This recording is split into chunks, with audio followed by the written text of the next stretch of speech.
Hello everyone, the Eradicate bringing to you another episode on Season. Where we last left off, we explored the vast lands of place area delivered by Sealand itself, which was near enough right outside, nearly enough our place in cargo. But when we were also there, we came across 3 legends. We even met the GOAT himself, Larry. This time, we plan to near enough explore the further area and make our way to the museum or whatever it is, and yeah, finish off our letter to the future as such, which as we can see right here. A long journey. The path took me into an open for the first time in a world that goes and goes. Weeks passed, and I came to know loneliness for the first time. Well, I'm gonna keep that in as a keepsake. I'll put you there. Don't know if I have anything else. Uh, I'll stretch you out there too. No, actually, let's keep you there. But while we're also here, though, we might as well take a pentagram of rain, because who knows, it might not be raining in the future.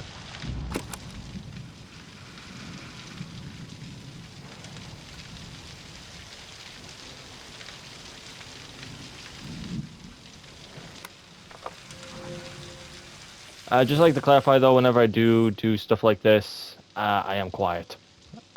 Whenever I'm doing recordings and whatnot of these things. Anyway, let's get on our bike, which sadly never got a name. So yeah, if anyone does have any comments on what to name the bike, please let me know in the comments.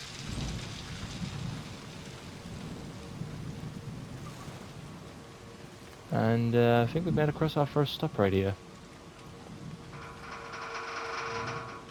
Can't enter, but if I can perch up just right here, take out my camera.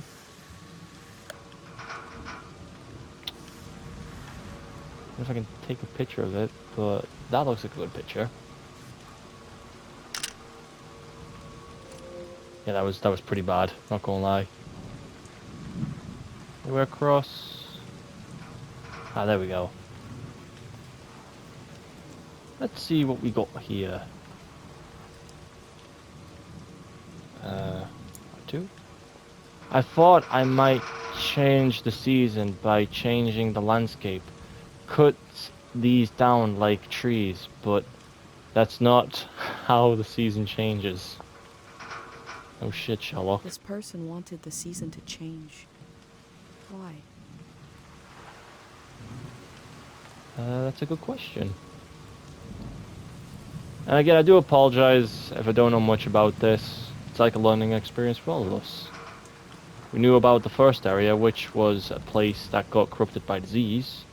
And Sealand, our good boys and where I'm from, basically was shipping beams and whatnot to them. Wait, hang on. Gotta explore.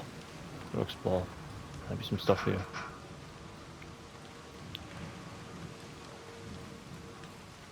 Anything from the back? Well, it's a good picture to take anyway. Let's get the thing in. Boom. There we go. Get on our bike.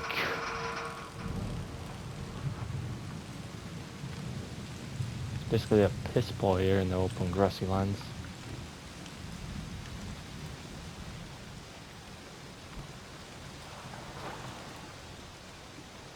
Is there anything here?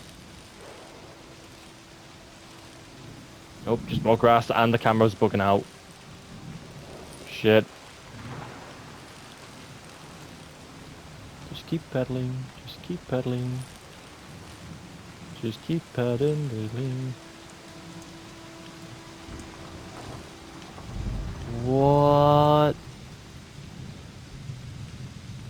Does this take place in the future or something?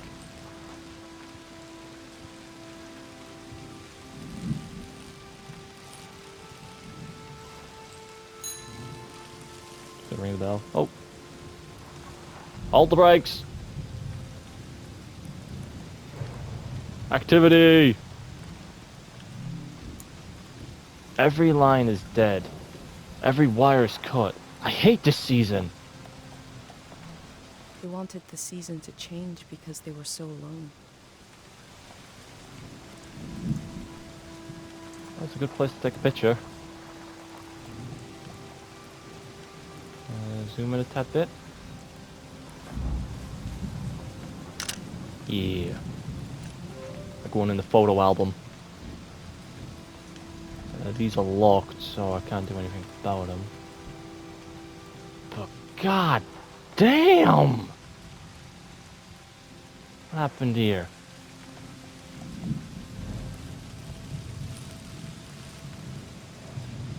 Wait. I can see something here. If not, that's a good ass rock or beam pillar, whatever it is.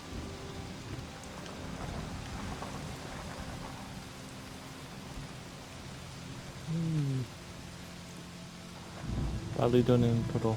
Okay, nothing there. So that's everyone. Let's go out on the highway. Ring the bell.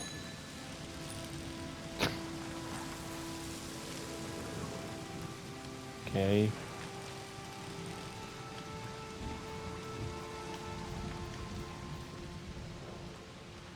Hello? Oh, it's a music box. Turn it up.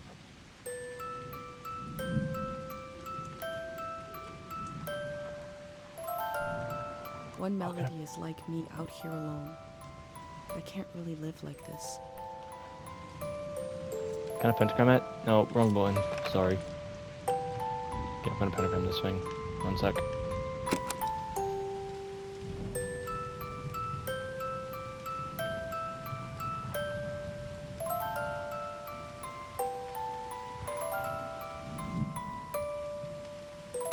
I have a feeling they use these music boxes to fall asleep.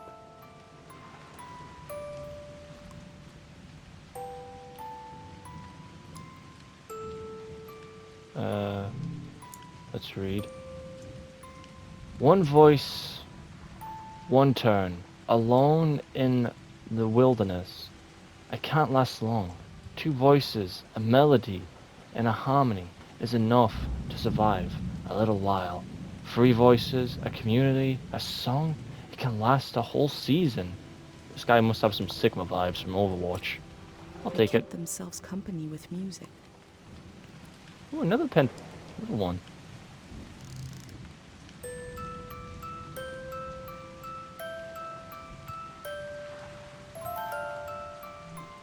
Two voices is like me and my mom. We can survive, but eventually you need more. Oh wait. If I play all three of them, does it make the same thing? Three voices is complex as life is supposed to be. I could listen forever. Hang on.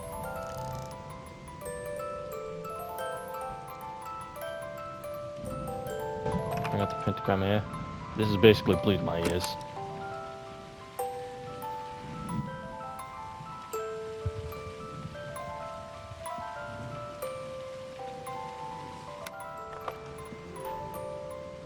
Okay, now happened. Hang on one sec. This microphone's acting up real quick, so I'll be right back. Okay, and I am back. I do apologize. Basically, to give you the short end of the story of it, my ears were almost bleeding from the fact being that I was listening to three music boxes at once, which really did a number on me, and it almost made me go deaf. They used the walls like I use my journal. So there's that to kind of go through. So while I'm here though, might as well add these bad boys in. Probably keeping the keepsake. Probably put you here. And there we go. Time seems to pass differently around here. I feel so heavy and so light at the same time. I'm not really alone. I'm with myself. I'm with the earth. Just like another thing. Oh yeah, if you want to see what the other thing I made, boom. This is what I kind of did. You can see there, I put a huge homage to Larry. What a legend. Now let's continue on with our journey. I want to get out of here, of course. I think I could be coming across my next area. Hold the brakes. Because right now, as I'm recording this now, it's the next day. I met a driver from a group that's building a company. I'm leaving with him. Goodbye to this lonesome place. Goodbye to this lonesome season. Oh, Looks like they made it out of here. But what is this group? take a picture.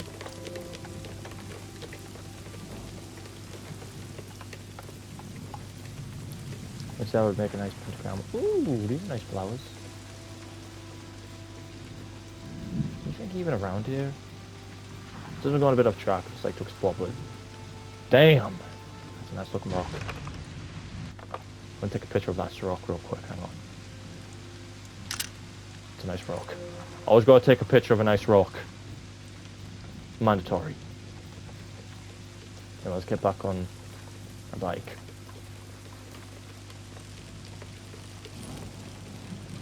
I think we're coming across our next area though.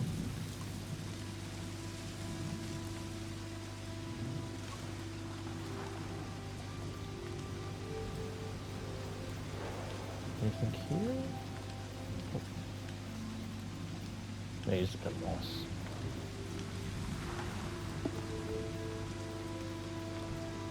Tending Valley exit, 25 miles. Does this look like a good picture though?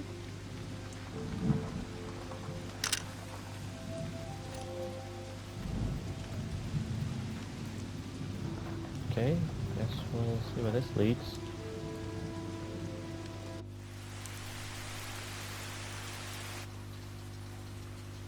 Wait, why's my bike blue?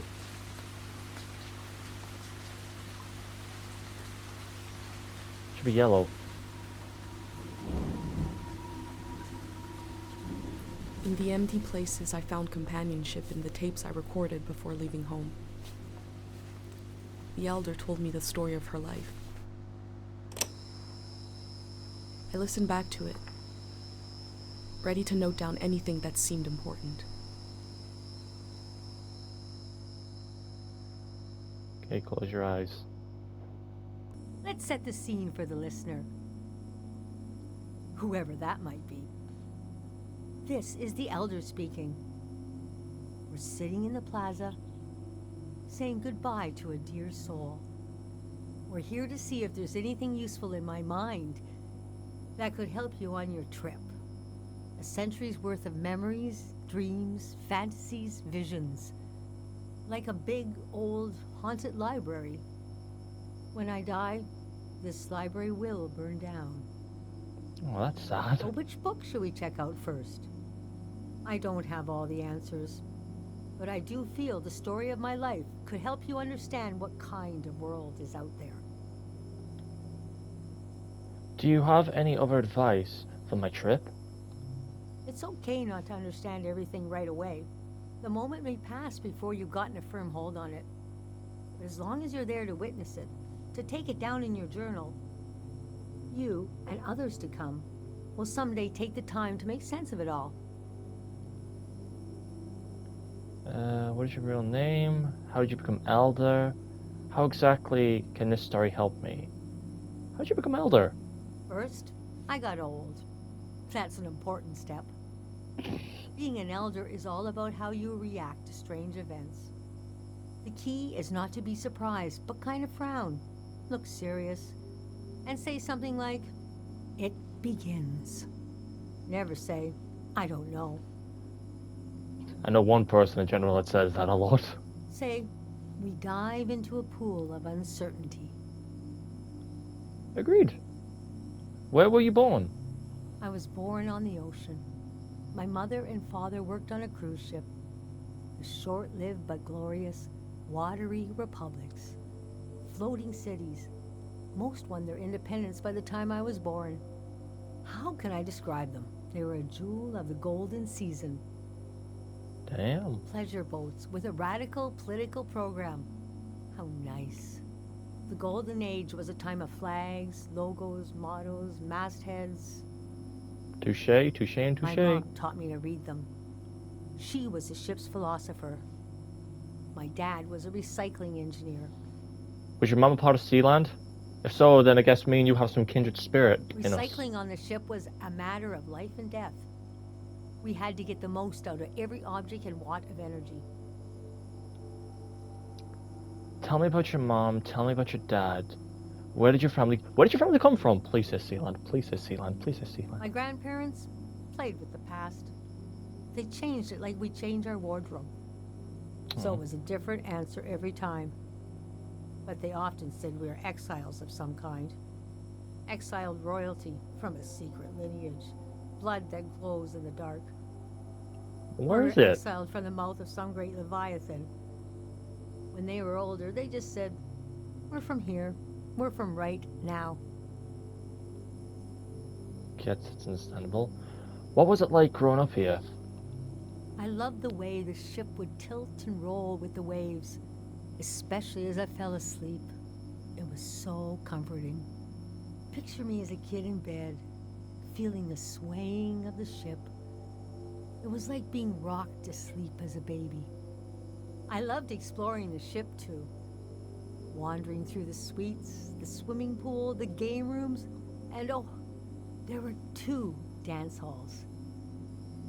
A On a large, ship? elegant one and another one in the basement. A lot of my firsts were down there. My first dance, my first kiss, Okay. and so forth. When did you leave the ship? Our ship was taken over in the early days of the war. That was the end of the watery republics. I heard the dance hall in the basement became a weapons cache. Oh, It took damn. me half my life to say goodbye to the world I knew in my youth. Imagine me and my parents and everyone I knew being escorted off the ship by a company of soldiers. And I'm thinking, I hope they don't make a mess of my room. I was embarrassed by the younger kids who were crying their eyes out, but they knew, I guess.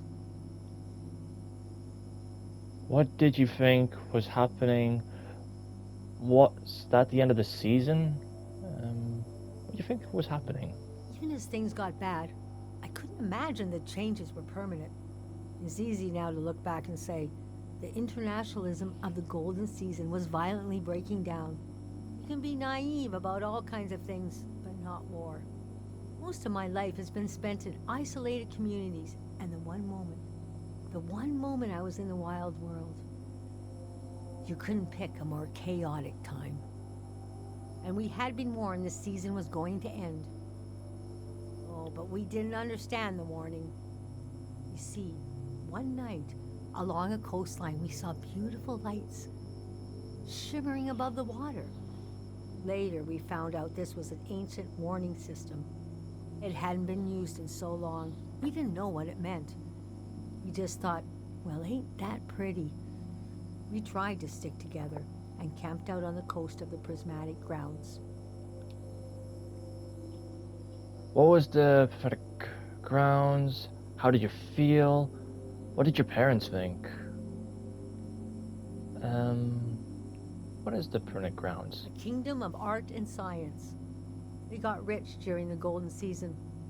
Everything that made them beloved before the wealth came. Passionate, uncompromising, self-obsessed. Made them unbearable once they had power. Artists make terrible kings. Are you sure you want me to keep going? The story gets darker from here on. Let's keep going. I'm sure something. Okay, so conditions in the camp were getting worse. My mom got lost in thought for long periods of time. She'd be completely still for hours, days even. We realized she caught, well, now we call it time misperception disorder. It's when you lose your ability to tell how much time is passing. A minute can feel like an hour. A day can pass in 10 seconds. How did it make her feel? How did she catch it? How'd she catch it? We don't know exactly. Our consciousness is delicate. There are minerals and sounds that can adjust it. Dr. Fumio's greatest fear was that someone would use this as a weapon.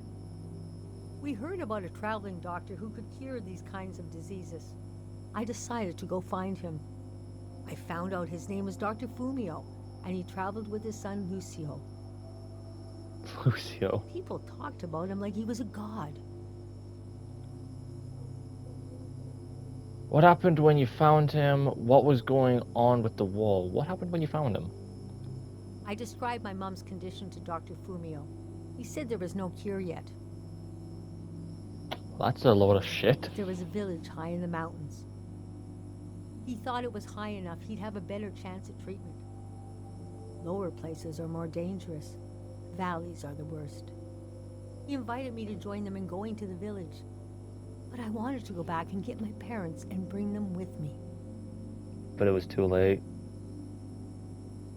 A village high in the mountains? What happened next? I packed my things and got ready to leave the next morning. That night, my mom came to me in a dream.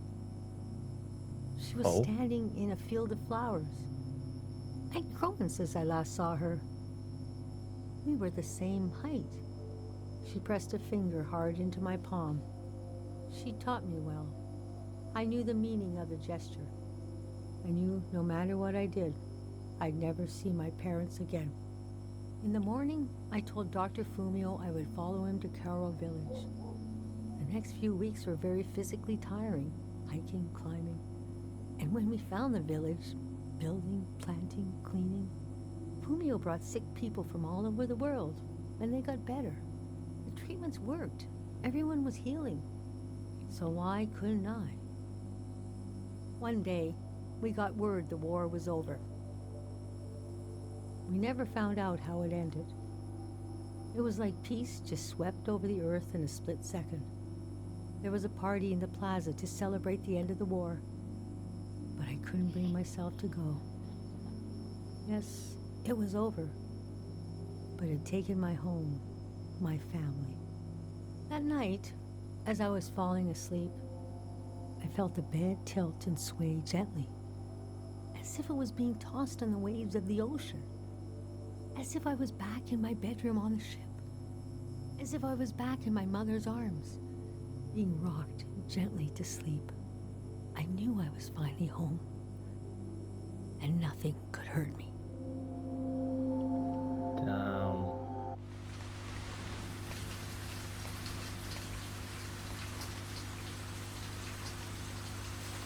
So she lost everything because of the war going on and the season changing. So in the end she stayed in Carroll Village when there was no hope of probably saving her mother in time. And not to mention the war, she could have died from that too. But damn, it is sad to see that. I imagined coming upon a place as hidden and singular as my own village. Eventually, I found myself circling a valley, looking for a way in.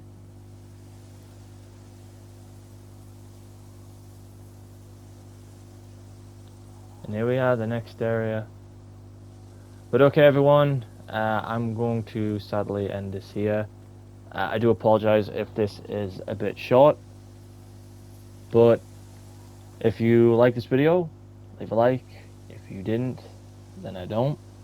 If you are interested in joining the Rat Kingdom in any way, shape or form, the link to our Discord server is in the description below. But for question of the day, if basically enough, if you lost your home because of some war, how would you feel and what would you do? Let me know what you got to say in the comments below. With that being said, I hope you enjoyed this, and as always, peace, DX, is out.